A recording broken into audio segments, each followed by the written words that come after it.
అందరికీ షలోం. ఓతియోత్ హాగేలాకు స్వాగతం. నేను రబ్బీ షపీరా. ఓతియోత్ హాగేలా కార్యక్రమంలో విమోచన మరియు గేలాకు సంబంధించిన ఒక అంశాన్ని గురించి నేను మీకు ప్రత్యేకంగా చెబుతుంటాను.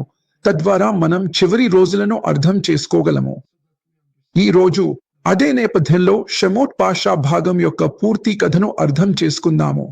మీకా గ్రంథం 7:15లో దేవుడు ఇలా అంటున్నాడు, దేవుడు మిమ్మల్ని ఐగుప్తు నుండి బయటకు తెచ్చిన సందర్భంలో మొదటి విమోచన ఏ విధంగా జరిగిందో అదే విధంగా చివరి విమోచన కూడా జరుగుతుంది.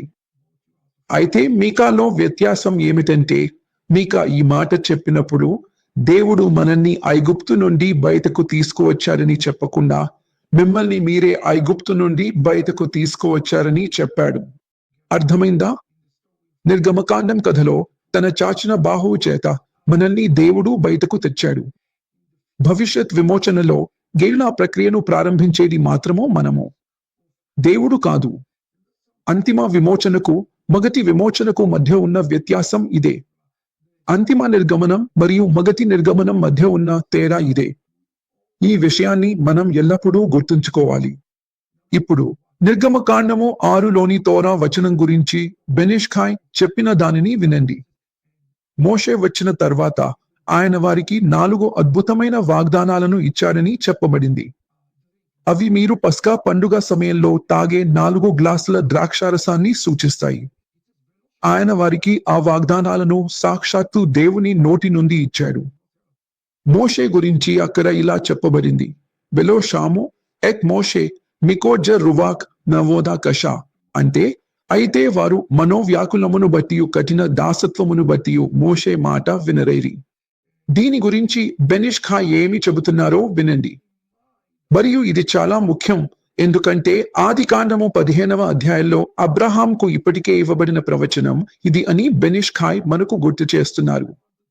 400 సంవత్సరాల బానిసత్వం గురించిన వాగ్దానం అది ఐగుప్తు నుండి జరిగే గొప్ప నిర్గమనంతో ముగుస్తుంది. దీని గురించి ఆయన ఈ క్రింది విధంగా చెబుతున్నారు.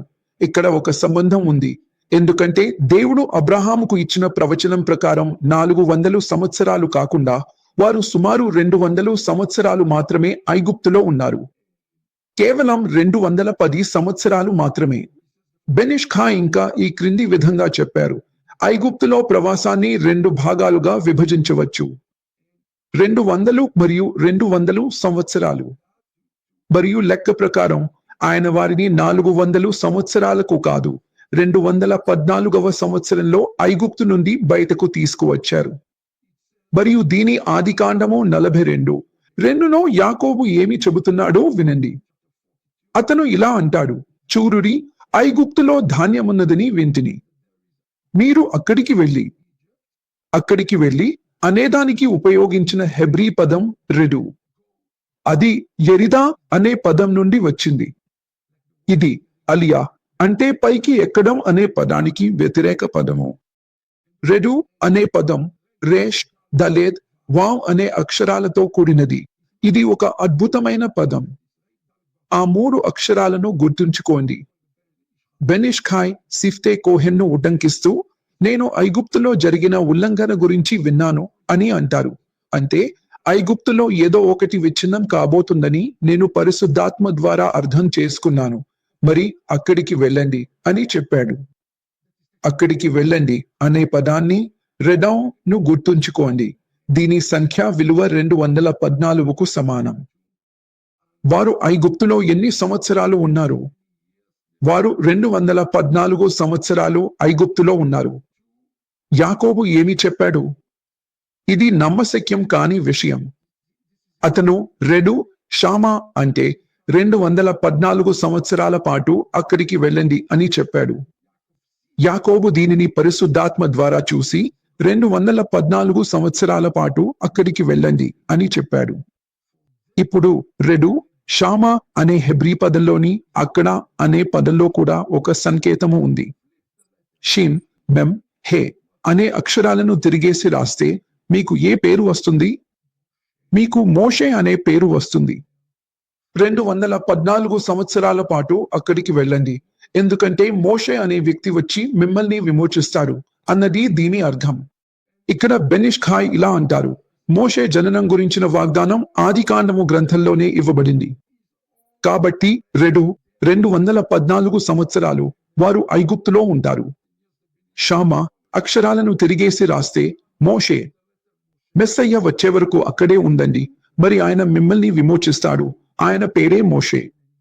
ఇది యాకోబు మాటల అర్థం. ఈ రోజు మనకు దీని నుండి లభించే పాఠము ఏమిటి?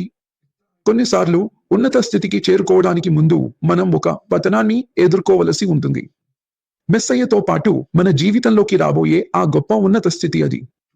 ఇది మనం ఎన్నటికీ మర్చిపోలేని ఒక గొప్ప పాఠం. మిత్రులారా, మనం దీన్ని ఎప్పటికీ మర్చిపోవద్దు. మీ అందరికీ దేవుని ఆశీస్సులు. మరియు ఈ ఓతియోత్ హాగీలా కార్యక్రమం మిమ్మల్ని ప్రోత్సహిస్తుందని నేను ఆశిస్తున్నాను. ఒకవేళ పతనం ఉన్నప్పటికీ మనం మషియాక్తో కలిసి ఉన్నత స్థితికి చేరుకుంటాము. అందరికీ షలోం.